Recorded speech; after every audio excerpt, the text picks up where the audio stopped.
আসসালামু আলাইকুম। দাখিল এবং এসএসসি ২০২৬ ব্যাচের প্রিয় শিক্ষার্থী ভাইয়েরা, আপনাদের জন্য আমাদের হক ক্যাটস এর পক্ষ থেকে অনন্য আয়োজন। আপনাদের ১ম পরীক্ষা হচ্ছে বাংলা ১ম পত্র, এরপরেই হচ্ছে বাংলা ২য় পত্র পরীক্ষা। আমরা আজকে বাংলা ২য় পত্র পরীক্ষার বাংলা ২য় পত্রের মান বন্টন, বাংলা ২য় পত্রের আ আগের বছরের প্রশ্নের যেই হচ্ছে কেমন প্রশ্ন আসছে বা কোত্থেকে আসছে, কোন টপিকস গুলো বেশি আসছে, কোনগুলো কম আসছে, এগুলো আমরা যাচাই বাছাই পূর্বক আমরা একটি পূর্ণাঙ্গ সাজেশন দেওয়ার চেষ্টা করব। আশা করছি এই ক্লাসটি থেকে আপনারা উপকৃত হবেন। যাদের হচ্ছে হাতে খুবই সময় কম এবং যারা এতদিন আসলে ওইভাবে পড়াশোনা আসলে গুছিয়ে তুলতে পারেননি, আপনারা চাইলে হচ্ছে ক্লাসটি থেকে আমরা যে সাজেশনটি থ্রো করব সেই সাজেশন অনুসারে পড়াশোনা করতে পারেন বা আপনার নিজের প্রস্তুতিকে গুছিয়ে নিতে পারেন। আশা করা যায় আ বিগত বছরগুলোর ধারাবাহিকতায় এই বছর আমরা যে সাজেশন দিব ইনশাআল্লাহ, সেটা থেকে অনেকাংশে কমন থাকবে ইনশাআল্লাহ। তো আমরা আজকে শুরুতেই বাংলা ব্যাকরণ অংশের বিগত বছরের যে নৈর্ব্যক্তিক পরীক্ষা এসেছে, সাধারণত এই পরীক্ষাটা হয়ে থাকে ১০০ মার্কের। আপনারা সবাই জানেন। ১০০ মার্কের পরীক্ষা। এর মধ্যে ২ টা ভাগ। ১ম ভাগ হচ্ছে ব্যাকরণ অংশ। ব্যাকরণ অংশের থেকে আসে হচ্ছে বহু নির্বাচনী প্রশ্ন। এখানে মার্ক বরাদ্দ থাকে হচ্ছে ৩০, অর্থাৎ ৩০ টি নৈর্ব্যক্তিক থাকে, প্রতিটিরই অ্যান্সার দিতে হবে। একটিও বাদ দেওয়া যাবে না। একটি বাদ দেওয়া মানে হচ্ছে ১ নাম্বার বাদ যাওয়া। আর দ্বিতীয় যেটা থাকে সেটা হচ্ছে নির্মিতি অংশ। নির্মিতি অংশের জন্য মার্ক বরাদ্দ থাকে ৭০। ৩০ প্লাস ৭০ সর্বমোট ১০০ নাম্বার। তো আমার মনে হয় দাখিল বা এসএসসি ব্যাচের যে শিক্ষার্থী ভাইয়েরা বোনেরা আছেন, আপনারা যদি কোনো সহজ সাবজেক্ট থাকে, অ্যাডিশনাল সাবজেক্টের বাহিরে, মানে যদি কোনো সাবজেক্ট থেকে আসলে খুব সহজে মার্ক ক্যারি করা যায়, মার্ক তোলা যায়, সেটা হচ্ছে বাংলা ২য় পত্র। কারণ বাংলা ২য় পত্রের যেই নির্মিত অংশে ৭০ নাম্বার, এই ৭০ নাম্বার থেকে অনায়াসে ৬০ নাম্বার পাওয়া পসিবল। একেবারে যদি কেউ বেসিক লেভেলের লেখা হচ্ছে লিখে আসতে পারে হল থেকে, তাও সে ৪০-৫০ পেয়ে যায় এখান থেকে। তো আমার মনে হয় যাদের বাংলা ১ম পত্রে কিছুটা দুর্বলতা রয়েছে, তারা চাইলে আপনাদের এই দুর্বলতাটা বা আপনাদের বাংলা ১ম পত্রে যদি মার্ক কম থাকে, সেক্ষেত্রে বাংলা ২য় পত্র থেকে আপনারা মার্ক তুলতে পারবেন। এইজন্য বাংলা ২য় পত্রটা ছোটখাটো বই। আসলে আমাদের স্কুল মাদ্রাসাগুলাতেও আসলে এই বইটাকে আসলে ওইভাবে গুরুত্ব দেওয়া হয় না। মনে করা হয় আরে বাংলা ২য় পত্র, কি বা আছে এখানে? আসলে একটা প্রশ্ন পরীক্ষায় প্রায় হয়ে থাকে যে ভাষা এবং ব্যাকরণের মধ্যে কোনটা আগে সৃষ্টি হয়েছে। তো আমাদের স্টুডেন্টরা মাশাআল্লাহ হচ্ছে উত্তর দিয়ে আসে যে ব্যাকরণ আগে সৃষ্টি হয়েছে। সেটা হচ্ছে শুধুমাত্র না জানার কারণে। তো আমরা বিষয়টা ক্লিয়ার করে নেই। ভাষা এবং ব্যাকরণের মধ্যে অবশ্যই আগে ভাষা এসেছে। ঠিক আছে কিনা? আর ব্যাকরণকে বলা হয় ভাষার সংবিধান। একটি দেশ পরিচালনার জন্য যেমন একটা সংবিধান থাকা বাঞ্ছনীয়, তেমনি ভাষা সঠিকভাবে ব্যবহার করার জন্য ব্যাকরণ জানা বাঞ্ছনীয়। আচ্ছা, আমরা মানবন্টন নিয়ে একটু কথা বলি।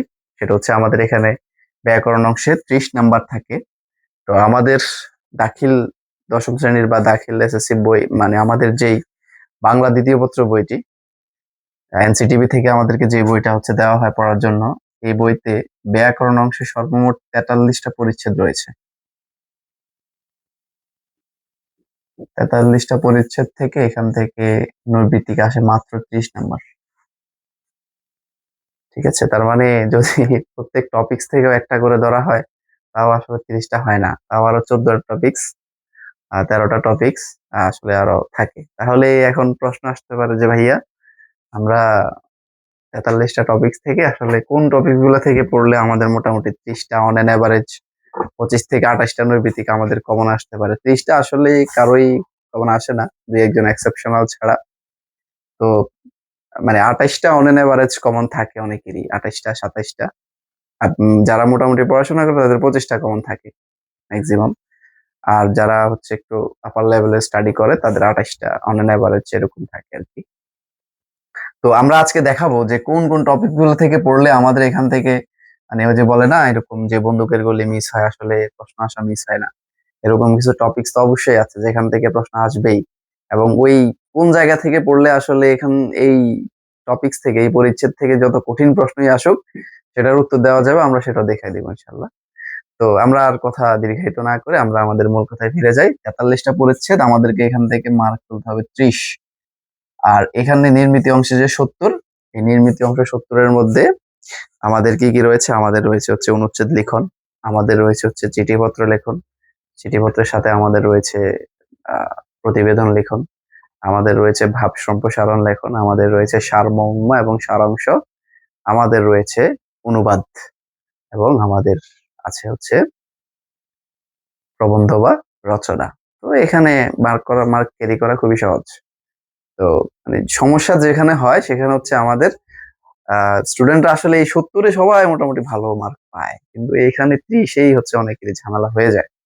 আর তাছাড়া এইবার যেহেতু আমাদের শিক্ষামন্ত্রী পরিবর্তন হয়েছে, সুতরাং এসএসসি বা দাখিল পরীক্ষার্থীদের জন্য বলা যায় যে এটা একটা দুঃসংবাদ। আসলে আগের যে ধারাবাহিকতা ছিল সেটা হয়তো থাকবে না, অবশ্যই অনেক পরিবর্তন আসবে। তো এত দিকে হচ্ছে আমরা না থাকে, আমরা যদি পড়াশোনা করি এখন অনেক সময় আছে, ঠিক আছে, এখনো পড়লে অনেক কিছু আসলে সম্ভব। তো আমরা চলে আসি, আমরা বিগত বছরের কিছু প্রশ্ন অ্যানালাইসিস করেছি, যেমন এখানে কুমিল্লা বোর্ড এবং রাজশাহী বোর্ড 2025 সালের যে পরীক্ষা হয়েছে কিছু প্রশ্ন আমরা সেখান থেকে নিয়েছি, জাস্ট দেখানোর জন্য যে আসলে এখান থেকে প্রশ্ন থাকেই। তো আমরা চলে যাচ্ছে সরাসরি প্রশ্নে। আমাদের প্রথম প্রশ্নটা হচ্ছে রেস্তোরাঁ কোন ভাষার শব্দ? এটা হচ্ছে বাংলা ব্যাকরণ বইয়ের শব্দের শ্রেণী বিভাগ থেকে এসেছে। মোটামুটি বলা যায় যে বাংলাদেশে একেবারে প্রচলিত ধারার যে পরীক্ষাগুলো আছে, এনটিআরসিএ, এরপরে হচ্ছে প্রাইমারি, ব্যাংক, বিসিএস, প্রত্যেকটা টপিকস, ইভেন আমাদের এই যে মানে কম্পিটিটিভ এক্সাম গুলা, এসএসসি, এইচএসসি, এই পরীক্ষাগুলোতেও সাধারণত এই শব্দের শ্রেণী বিভাগ থেকে একটা প্রশ্ন থাকেই। আমরা দেখি প্রশ্নে আসলে কি বলছে। বলছে হচ্ছে রেস্তোরাঁ কোন ভাষার শব্দ? রেস্তোরাঁ কোন ভাষার শব্দ? প্রথমত হচ্ছে এখানে যদি অপশন থাকতো যে রেস্তোরাঁ কি দেশি শব্দ না বিদেশি শব্দ, তাহলে আমরা আসলে কোনো দিকে তাকাইতাম না, আমরা ঠুস করে দাগায় ফেলতাম হচ্ছে এটা একটা বিদেশি শব্দ। দেখে না, সেটা না বলে বলছে রেস্তোরাঁ কোন ভাষার শব্দ, পর্তুগিজ, ইংরেজি, ফার্সি নাকি ফরাসি। তো এখন এখানে একটা বিষয় আমি একটু ক্লিয়ার করে দেই, ফার্সি আর ফরাসিকে হচ্ছে অনেকেই মিলাই ফেলে যে ফার্সি কোনটা আর ফরাসি কোনটা। আচ্ছা, ফার্সি হচ্ছে মানে ওই যে উর্দু টাইপের যে থাকে না এগুলো, যেমন এই যে মাওলানা রুমি একটা কথা বলছে, খুদ বা খুদ মাওলানা রোম কামেল নাসুদ তা গোলামে শামসে তিব্রিজি নাসুদ। এই যে এই টাইপের কথাগুলো, এইগুলো হচ্ছে ফার্সি ভাষা। যেমন প্রাচীনকালে এই যে বাংলাদেশের বা ভারতীয় উপমহাদেশের অনেক ভাষায় বা দাপ্তরিক কাজে হচ্ছে ফার্সি ভাষা ব্যবহার হইতো, হ্যাঁ। আচ্ছা, আর ফরাসি হচ্ছে যারা মানে ফ্রান্সের অধিবাসী, যারা এই ফ্রান্সের যারা অধিবাসী তাদের মুখের ভাষাটা আসলে হচ্ছে ফরাসি, কেমন? তো আর পর্তুগিজ তো জানেনই, ডাচ বা ওলন্দাজদের ভাষা পর্তুগিজ, আর ইংরেজ তো ইংরেজিতে ইংরেজদের ভাষাই।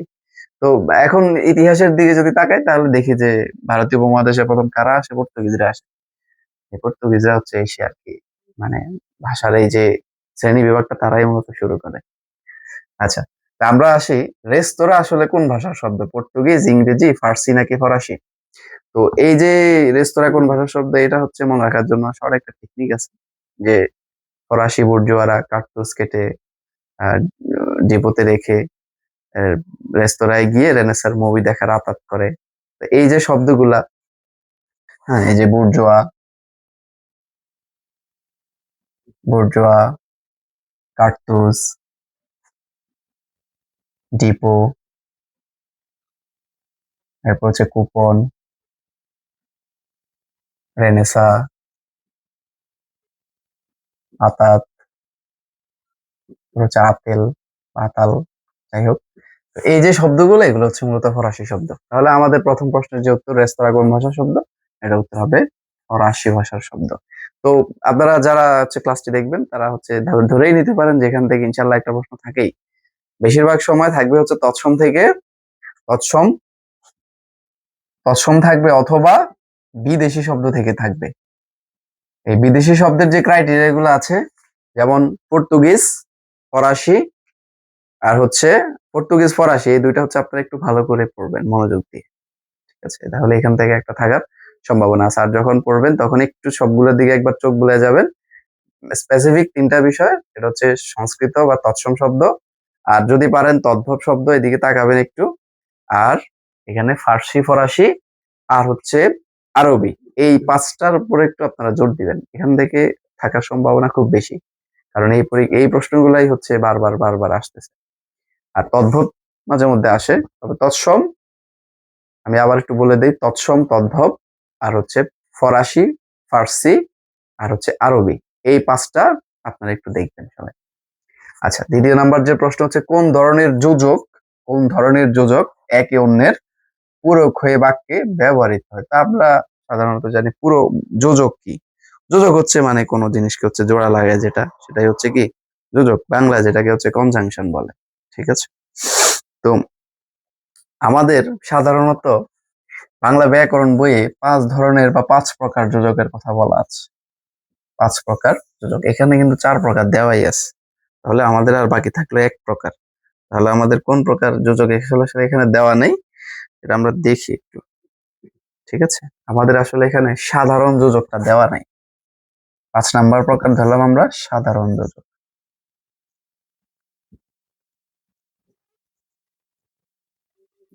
সাধারণ যোজক তো বেশিরভাগ প্রশ্নে হচ্ছে দেখা যায় যোজক থেকে যখনই প্রশ্ন আসে তখন হচ্ছে হয় এই সাধারণ সাপেক্ষ যোজকটা থেকে প্রশ্ন আসে অথবা বিরোধ যোজক থেকে প্রশ্ন আসে।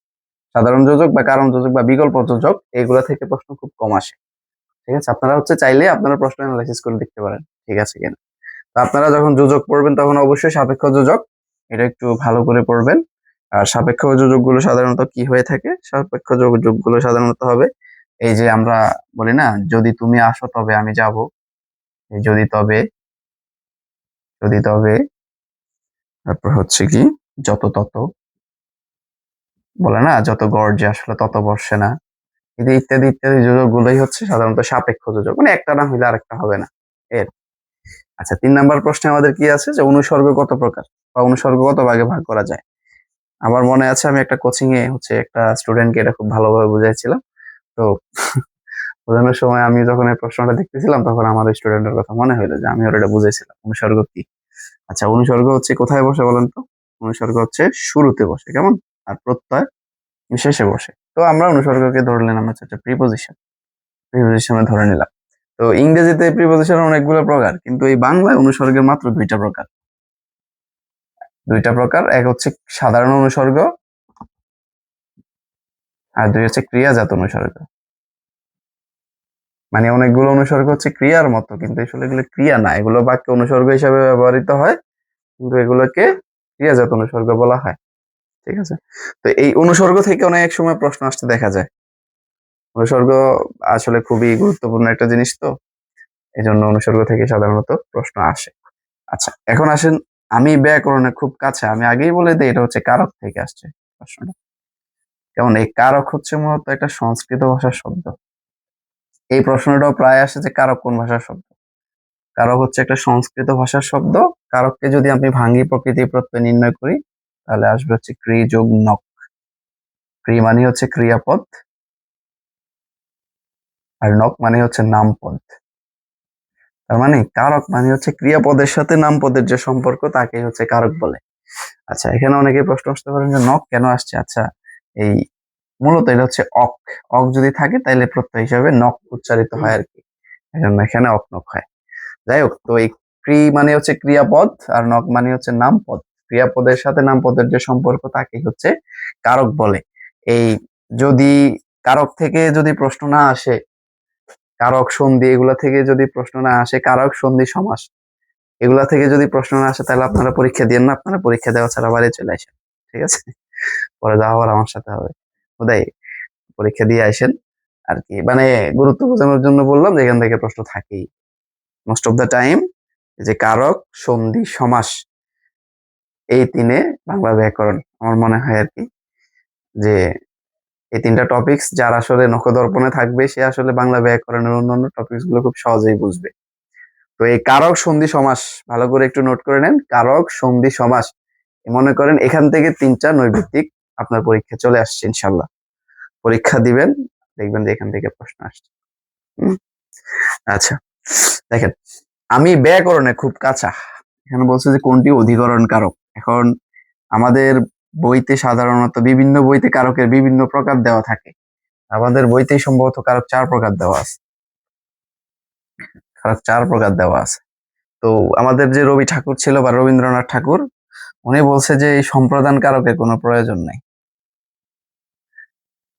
তো এই জন্য অনেক পরীক্ষায় প্রশ্ন আসে যে রবীন্দ্রনাথ ঠাকুর কোন কারক বাদ দিতে চেয়েছিলেন।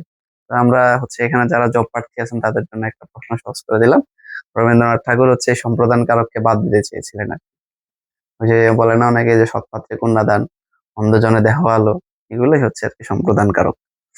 আচ্ছা, তো এখানে বলছে কি যে কোনটি অধিকরণ কারক। আচ্ছা, অধিকরণ কারক জিনিসটা আসলে কি? অধিকরণ কারক সাধারণত যে কোন স্থানকে বোঝায়, স্থান, হ্যাঁ, আধার বা পাত্রকে বোঝায় আর কি। তো বা স্থান বা বিষয়কে সাধারণত অধিকরণ কারক বলা হয়। যেমন এখানে বলা হচ্ছে যে কি আমি ব্যাকরণে খুব কাঁচা, তাহলে বিষয়ের কথা বলা হয়েছে। অধিকরণ কারক স্থান, বিষয় এগুলোকে সাধারণত ফুটায় তোলে আর বা কোনো কারকে যদি দেখা যায় যে কোনো বিষয় বা কোনো স্থান এই সম্পর্কে বলা হয়েছে বা এই সম্পর্কিত কোনো প্রশ্ন করা হয়েছে, তখন আমাদেরকে বুঝে নিতে হবে যে এখানে আসলে অধিকরণ কারককে মিন করা হয়েছে। তো এখন আমরা এখানে দেখলাম যে আমি ব্যাকরণে খুব কাঁচা, এখানে কোনটি অধিকরণ কারক। তার মানে সাধারণত এখানে আমি দ্বারা কোনো বিষয়কে বোঝায় না, খুব দ্বারাও কোনো বিষয়কে বোঝায় না, ক্রিয়া বিশেষণ খুব, আর কাঁচা দ্বারাও কিছুকে বোঝায় না। আর এখানে তাহলে একটা জিনিসই আছে, সেটা হচ্ছে কি ব্যাকরণ। এই ব্যাকরণ এখানে অধিকরণ কারক। আচ্ছা, আমি অধিকরণ কারকের 2টা উদাহরণ দিই। আমি লিখলাম তিলে তৈল হয়। এই প্রশ্নটা অনেকবার পরীক্ষা আসছে। তিলে তৈল হয়, আর আমি লিখলাম তিলে তৈল আছে। তিলে তৈল হয় আর তিলে তৈল আছে। তো এখানে যদি বলা হয় যে আচ্ছা এখানে কোনটা অধিকরণ কারক, বা এখানে যে 2টা কারক দেওয়া আছে এই কারকগুলোর মধ্যে কোনটা অধিকরণ কারক আর কোনটা অপাদান কারক। তো এখানে এখানে কনফিউশন কি হয়ে যায় আসলে। দেখেন, যদি বলা হয় যে তিলে তৈল হয়, আসলে এখানে গতিশীল বা মাইনাস কিছুকে বোঝাচ্ছে, তাই না? আর তিলে তৈল আছে মানে প্লাস কিছুকে বোঝাচ্ছে। যদি আসলে কখনো দেখেন যে এই ধরনের প্রশ্ন চলে আসছে, তখন দেখবেন যে এটা কি বিয়োগ করতেছে না যোগ করতেছে। যদি বিয়োগ করে তাহলে অপাদান, আর যদি যোগ করে তাহলে অধিকরণ। এখন আপনাদেরকে আমরা প্রশ্ন করি যে যদি বলা হয় যে পুকুরে মাছ আছে, তাহলে সেটা কোন কারক? আপনারা উত্তর দিবেন। ঠিক আছে, পুকুরে মাছ আছে এবং আকাশে চাঁদ আছে, এটা কোন কারক? আপনারা উত্তর দিবেন কমেন্টে অবশ্যই। আচ্ছা, তো এখানে যদি বলা হয় যদি বিভক্তি সহ ধরে তিলে, এটা যদি থাকে আমরা জানি এ ঝ আর তে, এই 3টা মিলাই কি সপ্তমী বিভক্তি। সপ্তমী বিভক্তি। যদি কেউ বলে যে আমি সাঁতার শিখবো কিন্তু পানিতে নামবো না, আর কেউ যদি বলে যে আমি কারক শিখবো কিন্তু বিভক্তি শিখবো না, আসলে কখনো পসিবল না।